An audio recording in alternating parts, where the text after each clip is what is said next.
Alright, let's talk about something that's blowing up in the fan community right now, and honestly, it's making me rethink everything we've come to expect from book-to-screen adaptations. So here's the deal, Rachel Reid, the author behind the Game Changers novels that Heated Rivalry is based on, just clapped back at fans criticizing the casting of Justice Smith as Harris Drover, a character described as chubbier in the books. But wait, before we jump to conclusions, let's unpack what's really going on here. Because this isn't just about body type or fan service.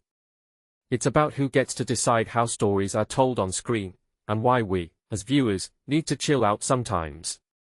First, the setup. Season 2 of Heated Rivalry is casting two major new characters, Troy, the hockey player, played by Charlie Gillespie, and Harris, the social media manager, played by Justice Smith. Fans are up in arms because Harris is supposed to be chubbier than the jacked athletes in the story.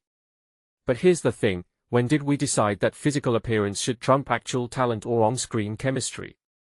Look, I get it, seeing a character exactly as you imagined them is satisfying. But if we're being honest, how many of us have actually met someone whose personality matches their book description? Exactly. Characters are more than their waistlines. Rachel Reid's response to the backlash is what really caught my attention. She pointed out that last season's casting choices, which fans also criticized, ended up being perfect. And honestly, she's not wrong. Connor Story and Hudson Williams, the leads, have that slow burn romance down to an art form. So why the panic now? What this tells me is that Reid trusts her gut, and she's not afraid to remind fans that she knows these characters better than anyone. But here's the twist, she's not the showrunner. Jacob Tierney and Brendan Brady, the people actually making the show, are the ones choosing actors. So when Reid defends the casting, it's not just an author being protective, it's a collaboration. And that's where the magic happens. Let me break this down. When Tierney and Brady say Justice and Charlie immediately connected with the vulnerability and resilience of these characters, they are not just checking boxes. They're looking for something deeper than looks, they want actors who can embody the emotional core of the story. Isn't that what we should care about? Harris isn't a plot device, he's a person with insecurities, humor, and a love story that's supposed to feel real. If Justice can bring that depth, which he's proven in other roles, then does his body type really matter? Personally, I think this criticism is missing the point.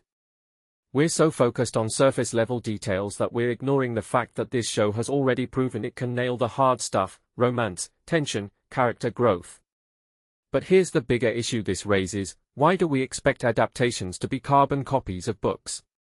Books live in our heads, they are fluid, subjective.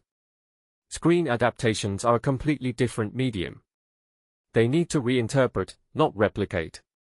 Take Harry Potter, yeah, some characters look different than readers imagined, but would you trade Emma Watson for someone with bushier hair? Of course not. The same logic applies here.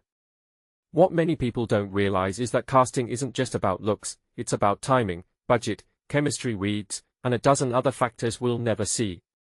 So when fans say Harris should be chubby, they're ignoring the reality of filmmaking, and the fact that Justice Smith might actually bring something fresh to the role that Reid hadn't even considered. And let's not pretend this is just about Harris. The bigger story here is how Heated Rivalry is handling representation. A queer romance between a hockey player and a social media manager, one who's maybe not a typical athlete body type, feels radical in a genre that's historically obsessed with hypermasculinity. If they'd cast a jacked actor as Harris, would that send the same message?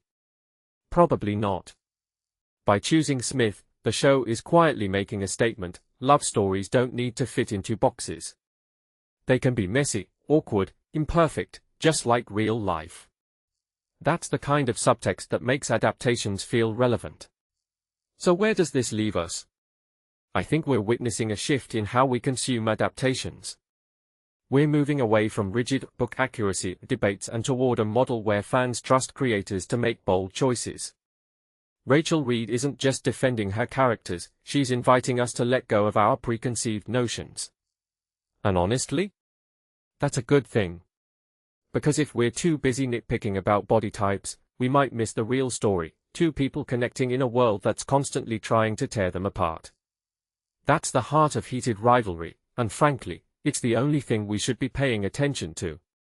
Final thought, what if the best adaptations aren't the ones that look exactly like our mental images, but the ones that surprise us? The ones that take risks and challenge our expectations? Maybe it's time to stop asking, does this match the book, and start asking, does this make me feel something? Because if Season 1 proved anything, it's that this show knows how to make us feel. Let's give Season 2 the chance to do the same.